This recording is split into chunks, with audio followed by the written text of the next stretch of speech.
샬롬. 오늘 9월 셋째 주일입니다. 그리고 내일 모레면은 추석이 기다리고 있습니다. 추석 명절을 맞이해서 우리 하나님의 은혜와 사랑이 우리 모든 가정마다 가득 넘쳐나길 간절히 소망합니다.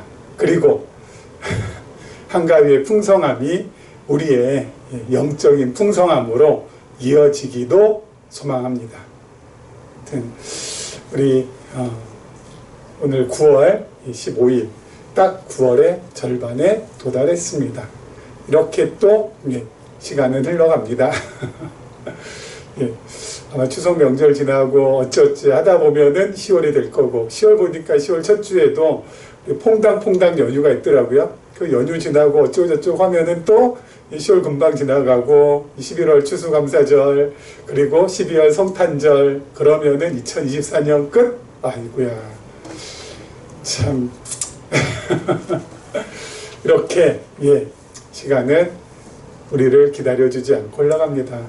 이 시간의 흐름 속에서 우리 하나님께 더욱더 우리 가까이 하는 그런 마음만큼은 늘 변치 않기를 바라겠습니다. 지난 시간에 이어서 오늘 창세의 말씀 우리 살펴볼 텐데요. 말씀 살펴보기 전에 우리 성경, 특별히 우리 구약 성경 우리 잠깐 좀 살펴보고 지나가도록 하겠습니다. 창세기는 1장부터 50장까지 되어 있고요. 창세기는 1장부터 50장, 창세기 1장부터 50장, 출애굽기는 1장부터 40장, 창세기 출애굽기, 레위기는 1장부터 27장, 민수기는 1장부터 36장, 맞나요? 네, 맞습니다. 그리고 신명기는 1장부터 32장. 이렇게 돼 있거든요. 그렇죠. 그래서 창세기, 출애굽기, 레위기, 민수기, 신명기, 그리고 여호수아, 그렇죠. 사사기 이렇게 되죠. 자, 아무튼 이렇게 쭉쭉쭉쭉쭉 되는데, 그래서 중요한 것 하나는 여러분, 모세가, 이거 모세오경이죠. 모세가 창세기 기록하고 출애굽기 기록하고 창세기, 레위기 기록하고 민수기, 신명기 기록할 때 창세기하고 1장, 1절하고 태초에 하나님이 전지를 창조하시니라. 2절하고 그 다음 절 쭉쭉쭉쭉 그렇게 기록하지 않았다는 것입니다. 그렇죠? 모세가 창세기라는 이름, 출애굽기라는 이름, 레위기라는 이름, 민수기라는 이름, 신명기라는 이름을 붙이질 않았다고요. 그리고 각 장과 절도 붙이질 않았습니다. 이거 누가 붙였냐? 후대에 학자들이 성경을 찾기 편하게 하기 위해서, 후대 학자들이 성경에 나타난 앞의 사건을 이름 지어서, 그렇죠? 여러분, 창세기는 세상을 창조하신 하나님의 말씀도 있지만은 그것은 불과 몇 장 안 되고요. 나머지 50장까지 보면은 그거는 창조에 대한 기사가 아니잖아요.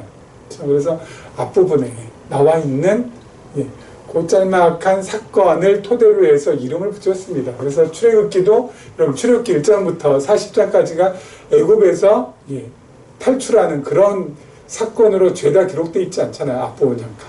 레위기도 민수기도 신명기도 마찬가지. 그렇죠? 이런 말씀 왜 드리냐면은 우리가 성경을 읽을 때 자꾸만 이런 성경에 나오는 제목하고 이런 장하고 그리고 절이 우리가 자꾸 성경을 읽는 데 있어서 어떻게 해요? 단절시키거나 또는 자꾸 토막 보게끔 만들어요. 그렇죠? 그게 아니라는 겁니다. 성경은 토막 그리고 단절시키고 분할시키고 분리시켜서 볼 수 있는 그런 말씀이 아니라는 거죠. 성경은 하나로 이어져 있는 말씀, 하나의 흐름, 하나의 맥락. 그 하나의 흐름, 하나의 맥락의 주제가 바로 뭐라고요? 늘 말씀드린 것처럼 계시라고 했습니다. 열어서 보여주신다. 10개자 보이시자. 뭘 열어서 보여주신다는 겁니까? 하나님 자신을 열어서 보여주시는 책이라는 거거든요. 계시의 책. 그래서 제일 중요한 것은 하나님이 어떤 분이신가를 성경을 통하여서 우리가 확인받아야 됩니다. 한 흐름으로, 한 맥락으로. 근데 자꾸 이렇게 분절시키고 분할시키고 분리시키고 토막토막 내다 보면은 이게 잘 안 보입니다. 이게 잘 안 보여요. 하나님의 계시의 말씀이 잘 안 보이고 인간의 사상, 인간의 철학, 인간의 생각이 자꾸 깃들게 되어서 하나님의 말씀이 인간의 말씀으로 완전히 변질되는 그런 우를 범할 수가 있다는 것입니다. 예수님 당시에 성경에 대해서 너무너무 잘 알고 성경을 갖다 통달하고 외우고 어릴 때부터 읽고 쓰고 했던 사람들이 바로 누굽니까? 제사장, 서기관, 사두개인, 바리새인. 그렇죠? 성경에 대해서는 이거는 결코 뒤처지지 못하는 그런 사람들이잖아요. 그런데 그 사람들이 어때요? 예수님께 책망받고 예수님께서 그 사람들을 갖다가 질책하셨습니다. 아니 성경에 대해서 너무 잘 아는데 예수님께서 왜 그러셨을까요? 성경을 토막 알고 성경을 부분으로 알아서 그것을 어때요? 사람의 말로 하나님의 말씀과는 전혀 동떨어진 사람의 말로 사람들을 어때요? 올가매서 도저히 그들에게 하늘로부터 임하는 참 자유를 허락하지 않는 쪽으로 가니까 이건 아니오시다지요. 그래서 예수님께서 그렇게 그들을 향하여서 책망하셨던 것이죠. 여러분 지금도 마찬가지입니다.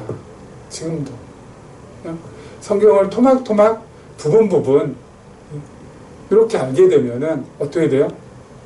성경이 인간의 사상이나 인간의 철학을 전하는 책으로 둔갑을 해서 변질이 되어서 완전히 반예수적인, 반성경적인, 반기독교적인 그러한 내용으로 우리에게 다가올 수 있다라는 것입니다. 그래서 늘 제가 강조하고 또 강조하는 것은 성경은 하나로 봐야 된다. 하나로 봐야 된다. 한 흐름에서, 한 맥락에서 그렇게 봐야 된다. 오늘 저희가 창세기 42장을 나갑니다. 창세기 42장도 42장 요 말씀 요 장 하나 달랑 요 안에서 아무리 애쓰고 노력하고 연구해봤자 한계가 있다라는 것이죠. 그리고 자칫 잘못 아까 말씀드린 대로 인간의 사상이나 인간의 철학이나 인간의 교훈을 전하는 말로 변질될 수가 있죠. 그러니까 어떻게 돼야 돼요? 흐름을 봐야 된다. 어떻게 해요? 창세기 흐름 창세기 1장부터 먼저 보죠. 창세기 1장부터 시작해서 36장까지가 뭐라고 했습니까? 하나님의 언약과 계승. 하나님께서 창세기 1장 28절에서 아담과 언약하시고 어떤 언약을 하셨어요? 자손을 번창시켜 주신다고, 그리고 땅을 차지하라고, 그리고 다스리라고, 통치. 다시 말씀드려서 하나님 나라에 대한 언약을 아담과 하셨잖아요. 그 하나님 나라에 관한 언약을 아담과 하시고 그 언약이 노아에게 계승되고 그리고 아브라함에게, 이삭에게, 야곱에게 계승되는 내용까지가 창세기 1장부터 36장까지. 창세기 37장부터 지금 오늘 본문에 들어있는 창세기 42장을 포함해서 민수기 30장까지가 그 언약 가운데 자손 언약이 성취되는 말씀. 그리고 민수기 31장부터 시작해가지고 여호수아 4사기까지가 뭐예요? 땅 언약이 성취되는 내용. 그 다음에 룻기부터 시작해가지고 저기 뒤에 에스더까지가 뭡니까? 통치 언약이 성취되는 내용. 그렇죠? 이렇게 진행이 됩니다. 그렇죠? 하나님께서 언약하시고 그 언약을 아담, 노아, 아브라함, 이삭, 야곱에게 그 언약이 이어지게 하시고 그리고 나서 37장부터 자손 언약을 성취하게 하십니다. 근데 그 자손 언약을 성취하시되 어떻게 해요? 야곱의 12 아들을 통하여서 그 12 아들 가운데 특별히 누구? 요셉을 통하여서. 자, 요셉을 통하여서 하나님께서 자손 언약을 이루어 가신다라는 것입니다. 요셉을 통해서 어떻게 그럼 자손 언약을 이루어 가시는가? 요셉에게 하나님께서 꿈에 약속하셨어요. 15, 16살 된 요셉의 꿈에 어떻게 해요? 부모 형제가 너에게 와서 절할 것이다. 이건 있을 수도 없는 일이죠. 그 당시에는. 어떻게 부모가 자식에게 절할 수 있으며, 그리고 형들이 어떻게 동생에게 절할 수가 있겠습니까? 그런데 이 하나님께서 꿈을 통하여서 요셉에게 하신 그 언약을 이루시기 위해서 하나님께서 어떻게 하십니까? 요셉이 형들에게 미움, 시기를 받아서 애굽에 팔리게 하시고, 그 애굽에서 노예 생활하게 하시고, 특별히 보디발 장군이라는 집에서 노예 생활을 갖다 열심히 하게 하셨는데, 결국 어때요? 아내로부터 누명을 쓰고 감옥에 들어가게 되고, 감옥에 들어가서 어떻게 됩니까? 거기에서 술 맡은 관원장, 떡 맡은 관원장의 꿈을 해석할 수 있도록 해주시고, 그 해석한 대로 떡 맡은 관원장은 형장의 이슬로 사라지고, 술 맡은 관원장은 복직이 되고, 복직이 된 다음에 2년 후에 바로가 또 꿈을 꾸잖아요. 그 바로의 꿈을 그 누구도 해석을 못 하잖아요. 그런데 술 맡은 관원장이 그제야 요셉을, 자신의 꿈을 해석해 주었던 요셉을 기억해내서 어떻게 해요? 요셉을 추천하고, 요셉이 바로의 꿈을 해석해 주고, 바로가, 그리고 그 신하들이 요셉의 꿈의 내용을 갖다가 어때요? 좋게 받아들여서, 꿈에 해석한 내용을 좋게 받아들여서, 심지어는 바로가 총리의 자리에까지 이르게 하잖아요. 그렇죠? 총리의 자리에까지 이르게 한 가장 큰 이유는 바로 뭐예요? 7년 풍년 후 7년 기근이 들었어요. 흉년이 들었을 때 가나안 땅에 있는 자신들의 가족들이 애굽으로 내려와서 죽지 않고 생존할 수 있도록, 살 수 있도록 하기 위해서 하나님께서 요셉을 그런 자리로까지 이끄시는 거죠. 아니나 다를까 결국은 야곱의 모든 가족들이 전부 다 애굽으로 나중에 내려오게 되고, 거기에서 어떡합니까? 400년 동안 자손이 어디 갔어요? 번성하게 됩니다. 자손이 번성하게 돼요. 장정만 60만, 성경학자들에 따르면 최소 200만. 그 200만이라는 숫자를 요즘으로 치면은 200만 뭐 별거 아니네라고 생각하겠지만, 요즘으로 치면은 어느 나라 인구와 비슷하다고요? 전 세계 인구 4위인 나라 인도네시아. 인도네시아 인구가 얼마죠? 2억 8천만. 엄청나게 자손이 번성한 거죠. 여러분, 그래서 하나님께서 요셉을 이렇게 들어서 사용하시는 거라고. 여러분, 그러니까 성경을 볼 때 요 맥락을 갖다가 우리가 어때요? 예. 잃어버리거나 이 흐름을 갖다가 찾지 못하면은 요셉 내용 딱 나오면 어때요? 말씀드렸잖아요. 야, 요셉이 잘 참고 견디고 그래도 하나님 잘 꾸준하게 믿고 배신하지 않고 신앙으로 잘 버티고 믿음으로 잘 이겨내어서 결국은 총리의 자리에까지 이르게 됐구나. 우리도 요셉의 믿음을 어때요? 본받아야 됩니다. 요셉을 우리가 정말 따라야 됩니다. 이게 바로 뭐라고요? 아까 말씀드렸죠. 그건 하나님의 말씀이 아니라 인간의 사상, 인간의 철학, 인간의 교훈이라고요. 그렇죠? 그쪽으로 가면 안 된다고요. 우리는 요셉처럼 될 수도 없고 요셉처럼 믿음을 가질 수도 없다고 말씀드렸잖아요. 왜요? 요셉 시대하고 지금 시대는 완전히 다르니까 어떻게 요셉 같은 믿음을 우리가 가질 수가 있어요? 요셉 같은 믿음을 가지려면 기본적으로 종살이, 옥살이를 해야 되는데, 여러분 가운데, 우리 가운데 누구한테 종살이를 할 수 있으며, 그리고 어디 가서 옥살이 할 수 있겠습니까? 누명 써서. 그렇죠? 요셉 우리는 본받지도 못할 처지예요. 왜요? 상황과 시대가 완전히 다르니까. 근데 뭘 본받아요, 본받기. 그런다고 해서 요셉처럼 우리가 막 그냥 엄청난 높은 자리에 올라갈 수 있을까? 그것도 아니잖아요. 그러니까 여러분 그런 거에 속지 마시라고. 요셉 스토리에서 중요한 것은 바로 뭐라고요? 하나님께서 어떻게 언약을, 자신이 약속하신 어떤 언약을 어떻게 이루어 가시는가. 그래서 그 언약을 이루어 가시는 것을 통하여서 우리가 그 하나님의 능력과 솜씨를 발견하고, 와, 진짜 하나님은 믿을 수 있는 분이시고, 진짜 하나님은 우리가 섬겨야 될 대상이고, 진짜 하나님은 우리를 사랑하시는 분이 맞구나. 이렇게 무엇으로 결론이 떨어진다고요? 요셉으로 결론이 떨어지는 것이 아니라 하나님으로 결론이 떨어져야 된다. 그래야 우리가 믿음이 자라고, 믿음이 자란 만큼 우리의 마음도 평안해지고, 우리의 마음이 평안해진 만큼 우리의 삶도 우리가 아름답게 꾸려나갈 수 있게 되는 것이라고 말씀을 드렸습니다.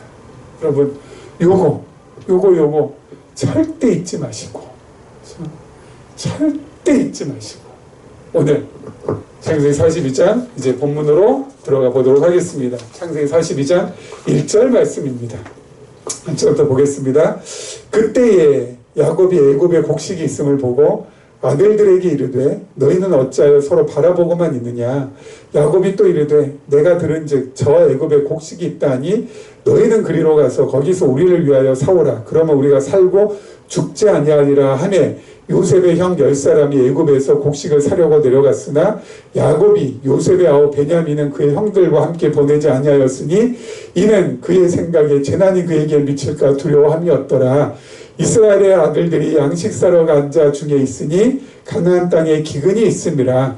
때에 요셉이 나라의 총리로서 그 땅 모든 백성에게 곡식을 팔더니 요셉의 형들이 와서 그 앞에서 땅에 엎드려 절하매 요셉이 보고 형들인 줄 아나 모르는 체하고 엄한 소리로 그들에게 말하 이르되 너희가 어디서 왔느냐. 그들이 이르되 곡물을 사려고 가나안에서 왔나이다. 아멘. 드디어 하나님의 언약이 이루어지죠. 형들이 어떻게 해요? 요셉에게 와서 뭐라고요?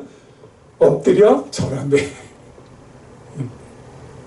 요셉의 어린 시절의 꿈대로 이루어집니다. 와, 여러분, 형들이 요셉을 팔았잖아요. 여러분, 요셉을 애굽에 판 이후에 형들이 요셉을 뭐 찾으러, 그 중에서 뭐 만약에 찾으러 온 사람이 아무도 없잖아요. 20년 이상의 세월이 흘렀는데도. 그렇지 않습니까? 그리고 게다가 이 형들은 대체로 뭐야? 목축업 하잖아요. 양들 키우고, 그리고 대체로 어때요? 예. 가축 돌보고 주로 그런 일을. 이 사람들은 여행할 수 있는 그러한 짬이 안 됩니다. 왜요? 매일같이 얘네들 먹여야 되잖아요. 먹여야 되고, 예. 먹이려면 어때요? 푸른 초장을 찾아서 나서야 되고, 늘 이리저리 그렇게 가야 됩니다. 애국까지 이 사람들이 갈 일이 없다니까요. 예? 갈 일이 없어요. 갈 일이. 그리고 간다고 해도 애굽에서 어떻게 요셉을 찾을 수 있겠습니까? 서울에서 김서방보다 찾기가 더 어렵겠죠. 도저히 요셉과 형들은 만날래야 만날 수 없는 상황입니다. 그렇지 않아요? 요셉하고 형들이 만날 이유가 이때까지 뭐가 있었겠습니까? 그런데 하나님께서 어때요? 흉년이 확 들게 하십니다. 그리고 7년 풍년 동안 애굽에서 총리로 있던 요셉이 7년 흉년이 올 줄 알고 애굽에 풍년 들 때 곡식을 헤아릴 수 없을 만큼 엄청난 곡식을 저장해서 흉년이 들었을 때 백성들한테 그걸 풉니다. 그러니까 여러분, 가나안 땅에 있는 야곱의 귀까지 그것이 들렸겠죠. 애굽에 가면 먹을 양식이 있다는 거. 그래서 형들이 어때요? 살려면 가야죠. 그렇죠? 죽지 않고 살려면 가야죠. 가나안 땅에는 곡식이 막 아무것도 없는데, 흉년도 1, 2년 흉년도 1, 2년이어도 여러분 어때요? 수많은 가축들이며 수많은 사람들이 굶어 죽는데 7년인데 어떻게 살아남을 수가 있겠습니까? 가야지. 갔는데 누굴 만나요? 애굽의 총리를 만납니다. 그 총리가 누구예요? 요셉이에요. 형들은 상상도 못했죠. 내 아우, 우리 아우 요셉이 총리가 된 거였어요. 엎드려 절합니다. 총리니까. 여러분, 이게 지금 이 되어지는 모든 일들이 이게 사람의 계획, 사람의 뜻, 사람이 이렇게 해야 되겠지라고 해서 이게 되겠냐고요. 예? 여러분, 사람이 계획한다고, 사람이 정말 정밀하고 치밀하고 정교하게 계획한다고 이런 일들이 벌어지겠냐고요. 이건 안 되잖아요. 요셉과 형들이 만나는 것이며 요셉이 총리로 등극하는 것이며 이거는 도저히 이거는 있을 수가 없는 일이잖아요. 그렇지 않습니까? 이게 사람이 계획한다고 해서 이게 되고 사람이 계획하지 않는 데서 안 되고 이런 일이 아니잖아요. 이건 사람으로서는 도저히 할 수 없는 일이잖아요. 그러면은 하나님께서 하신 것이죠. 왜요? 하나님께서 자신의 언약을 이루시기 위해서 자신의 약속을 무슨 수를 써서라도 하나님께서는 이루시는 분이시니까. 그래서 하나님은 여호와라. 여호와라는 이름의 뜻이 약속을 신실하게 지키시는 분이라고 했잖아요. 하나님은 살아계신 여호와라.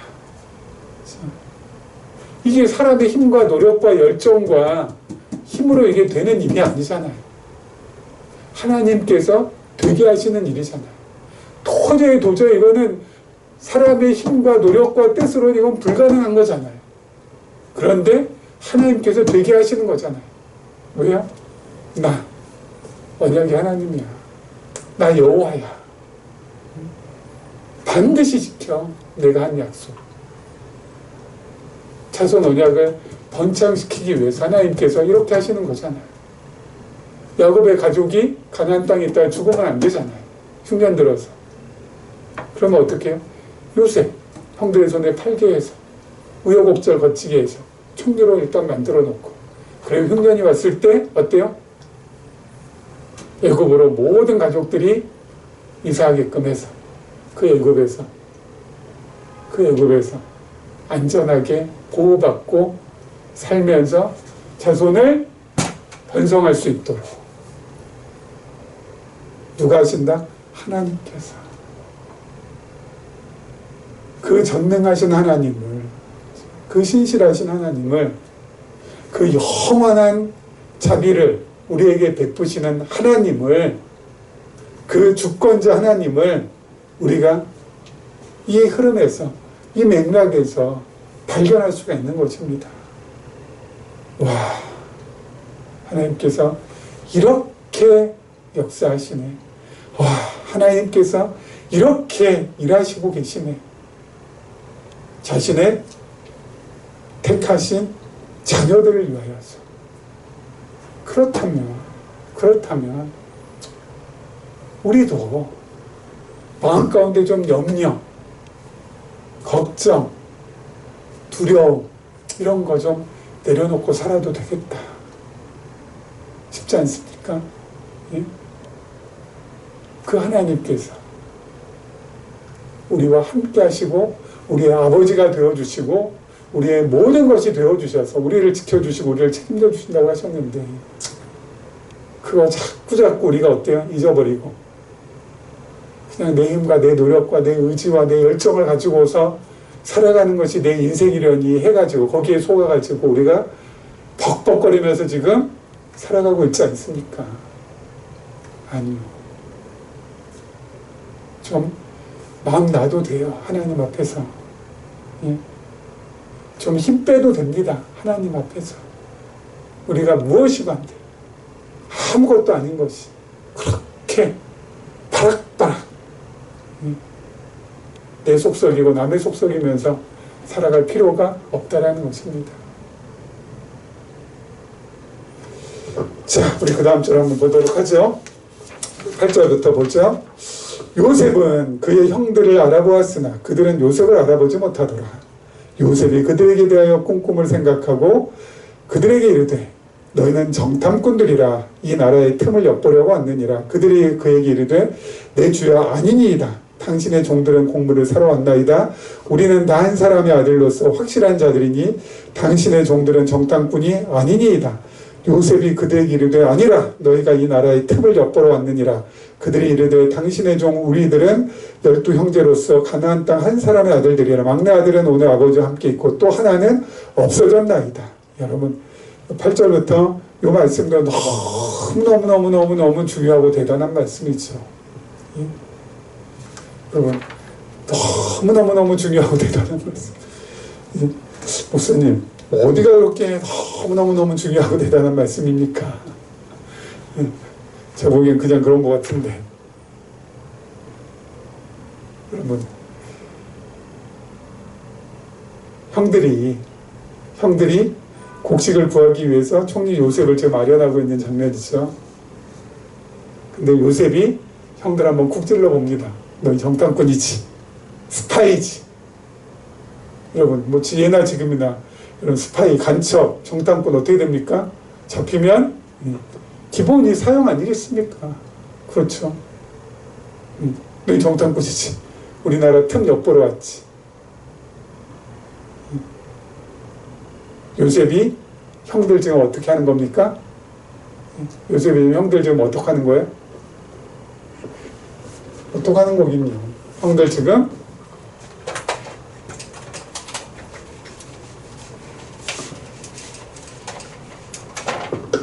시험하는 거죠. 시험에는 여러분 두 종류가 있습니다. 테스트가 있고요. 템테이션이라는 것이 있습니다. 테스트는 살리기 위한 시험이고 템테이션 죽이기 위한 시험. 그래서 우리는 그냥 시험을 갖다가 똑같이 얘기하지만 영어에는 이렇게 두 가지를 구별해서 쓰는데요. 예수님께서 갖춰준 기도문에 나오는 시험에 들게 하지 마옵시면은 뭘까요? 템테이션이라고 쓰고 있습니다. 그리고 요셉이 시험하는 일반적으로 우리가 시험은 뭐예요? 테스트입니다. 테스트는 우리를 살리기 위한 시험. 요셉은 형들에게 지금 뭐 하고 있는 거예요? 시험하고 있는 거예요. 왜요? 여러분 요셉이 형들을 향하여서 할 수 있는 건 세 가지입니다. 첫 번째는 복수하는 거, 두 번째는 모른 척하는 거, 세 번째는 뉘우치게 해서 새 사람 되게 하는 거. 그렇죠? 요셉은 형들에 대해서 너무 잘 알고 있어요. 그렇죠? 형들에 대해서 너무 잘 알고 있잖아요. 형들이 어떤 짓을 했는지, 어떤 일을 벌였는지 너무 잘 알고 있어요. 형들은, 막내 아들은 누구한테 있다고 합니까? 아버지와 함께 있고 또 하나는 없어졌나이다. 없어지면 뭐가 없어져요? 형들 앞에 지금 눈이 시퍼렇게 살아있는데 형들에 대해서 너무 잘합니다. 이런 형들을 향하여서 요셉은 복수, 모른 척, 그리고 새롭게 새 사람 되기야. 어느 쪽을 요셉은 진행했을까요? 세 번째, 복수하지 않았어요. 모른 척하지 않았어요. 새롭게 새 사람 되기. 그러기 위해서는 반드시 뭐가 필요하다고요? 테스트. 템테이션 아닙니다. 테스트가 필요합니다. 테스트를 거치게 합니다. 그렇죠? 그러기 위해서 정탐꾼이라. 너희 정탐꾼이지. 아닙니다. 테스트 거치게 한다.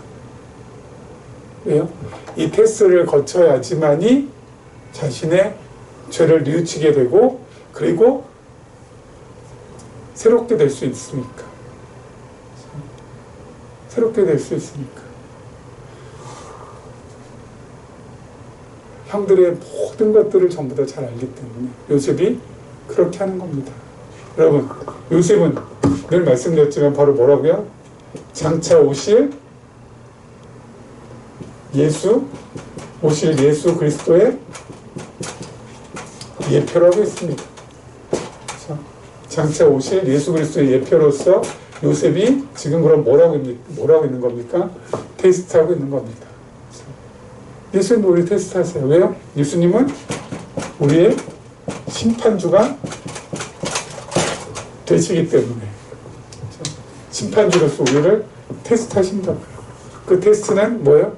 죽이기 위한 거라고요? 살리기 위한 거? 우리 살리기 위한 거, 새롭게 하기 위한 거. 우리가 늘 생각은 늘 이기적이고 우리의 마음은 늘 탐욕적이고 우리의 행위는 늘 죄악적이어서 우리를 새롭게 하기 위해서는 테스트하는 것밖에 없잖아요. 그래서 우리에게 늘 시험거리가 있는 거예요. 이기적인 생각, 그리고 사특한 마음, 탐욕적인 마음, 죄악적인 행위를 갖다가 뉘우치고 깨닫고 이게 아니었습니다. 주여, 손들고 옵니다. 주님 앞에 나아가기 위해서는 테스트가 그래서 있는 거라고요. 그런데 여러분, 이러한 우리의 이기적이고 탐욕적이고 죄악적인 것, 이런 모습들이 1년 동안에 몇 차례나 우리의 삶 가운데서 발현이 됩니까? 한 번이요? 두 번이요? 세 번이요? 네 번이요? 이를 헤아릴 수 없이 많이 발현이 돼요. 그러면 하나님께서는 어떻게 하셔야 돼요? 헤아릴 수 없이 많은 시험을 우리 곁에 두셔야지만 되는 거지. 왜요? 그래야지 새롭게 되니까. 그래서 항상 테스트가 우리 곁에 있는 겁니다. 그 테스트는 우리를 살리기 위해서, 그 시험은 우리를 살리기 위한 거예요. 찬송가도 있잖아요. 그래서 불같은 시험 많으나 겁내지 맙시다. 구주의 권능 크시니 이기고 남겠네. 그렇죠? 우리에겐 정말 불같은 시험 많지만은 겁내지 말자고. 구주의 권능이 크시기 때문에 그 권능을 힘입어서 우리가 이기고 남을 수 있다고요. 그리고 우리가 감당할 수 있는 시험만 주시고 피할 길을 열어주시니까 우리가 나갈 수가 있는 것입니다. 말씀을 마무리하겠습니다. 여러분, 이 추석 명절 기간 하나님 앞에서 지난 1년 동안 베풀었던 은혜를 다시 한번 기억하시고 생각하시면서 내 곁에 늘 테스트가 있구나. 이게 나쁜 것이 아니구나. 이거야말로 날 나되게 하기 위한 하나님의 은혜의 징표구나. 라고 생각을 바꾸시고 테스트가 있는 나에게 하나님의 은혜도 훨씬 더 크게 임하겠구나라는 기대를 가지시고 하루하루 하나님 바라보시면서 살아가시기를 주님의 이름으로 축원합니다.